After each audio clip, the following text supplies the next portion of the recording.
This year marks the 100th anniversary of Irving Berlin's composition, God Bless America. Many of you may have seen all the major news outlets had been doing stories on it this week. It was a part of a collection of songs that he wrote that were not released to the public at that time.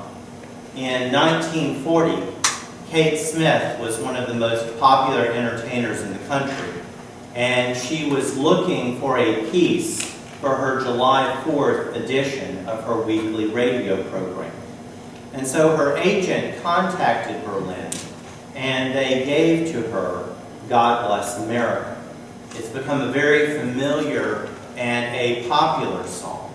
We concluded our worship service with it last Sunday. Those of you who watched the 4th of July celebration from Washington, D.C., heard Renee Fleming perform it. I know one of the most moving events that I have witnessed in my life was when members of Congress assembled on the steps of the Capitol and sung that together on the evening of 9/11. And it's a song that Berlin said reflected his feelings as a Russian Jewish immigrant who came to America and was able to do what he greatly loved and receive fame and fortune as a result of it. It was his song of thanks to God for what he had found and experienced in America, the land of opportunity. This morning we read responsibly from Psalm 48. And in the ancient world, that was a sort of nationalistic hymn that surrounded certain celebrations that they had in ancient Jerusalem. It was the ancient world's equivalent of God Bless America, or if you will, Yahweh Bless Judah.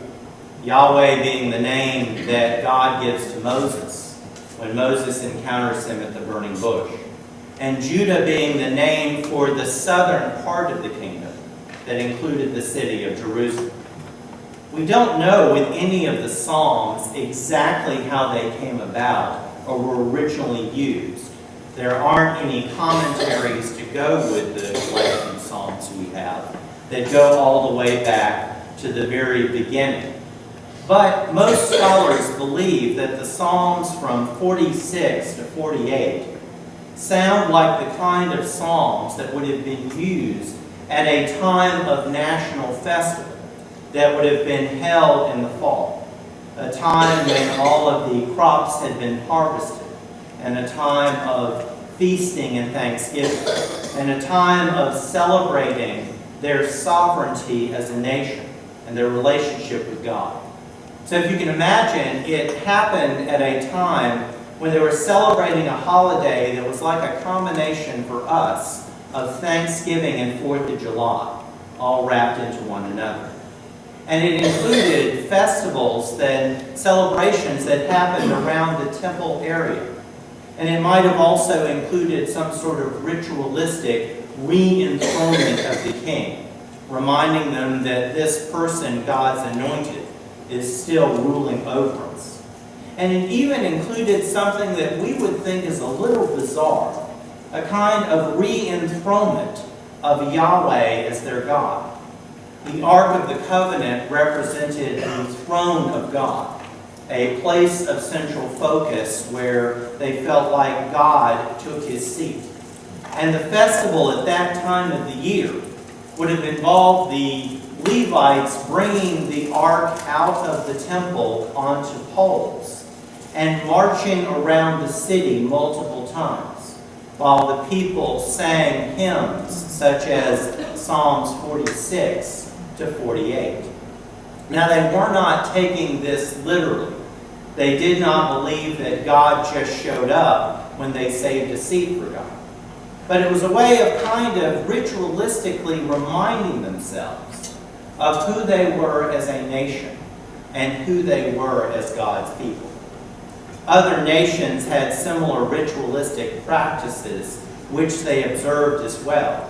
This just gives us a look into how this was done in Jerusalem. Woody Guthrie was a very different kind of songwriter, and someone who was also very influential in shaping popular music. And Guthrie was very much a grifter, and all throughout the Great Depression, he wandered the country, and he rode in boxcars with vagrants who went from city to city and place to place, looking for some temporary work and looking for a handout. He talked and stayed with families who had been decimated as a result of the Great Dust Bowl. And he looked into their faces and he saw the poverty that they were all struggling with as they struggled to try to survive. He befriended and got to know immigrants who were working in this country out in the fields, doing very hard and demanding labor for little compensation and receiving very little rights or respect in exchange for that. He worked and looked among the people of the poor. He found out their stories, and he wrote songs that were inspired by them. And Woody Guthrie did not care for Irving Berlin's God Bless America. He did not begrudge Berlin his hard work and his efforts. But he saw Berlin as somebody who composed music largely for the Broadway stage. Somebody whose audiences were people of wealth, people of great means, people who were able to make Berlin wealthy as well. And so for Woody Guthrie, God Bless America was sort of like Irving Berlin's thanking God for putting him close to these wealthy patrons that made him rich and famous. Guthrie was influenced by the faces of the men he rode in the boxcars with, the families trying to survive the Dust Bowl, the immigrants working out in the fields. And he thought to himself, where is their anthem? Doesn't this country belong to them? Isn't this their land too? And that led to his composition of This Land Is Your Land. This land is my land. And it was Guthrie's counter to God Bless America. If we look at Psalm 48, there are portions of it that remind us of God Bless America. Thanking God for prosperity. Thanking God for a harvest. For keeping them safe. For helping them to defend themselves against their enemies. But there's also part of This Land Is Your Land too. Because it's not just a nationalistic anthem that celebrates the strong and the mighty, but it's one that celebrates all of God's people. It does more than just celebrate who they are as a sovereign nation. And it says something about the kind of God in which they believe. They believe in a God of steadfast love, a God who cares for all people, and also a God of justice, a God who intervenes and sends prophets whenever the powerful use their influence to suppress the weak, a God who has liberated God's people from slavery and cared for them in the wilderness, and a God whom the prophets remind them want them to treat the vulnerable in their society, widows, orphans, aliens, with the same kind of mercy and justice that God treated them. In the ancient world, every city-state had services and celebrations similar to the one that Jerusalem did. They all had their own version of Psalm 48. In polytheistic societies, if one nation conquered another nation in battle, then they used that as a way of illustrating that our God is stronger than your God. Our God gave us victory in battle, and your God could not protect you. Jerusalem found themselves on the losing end of battles more often than they found them on the winning end. It was the ancient equivalent of my God can beat up your God.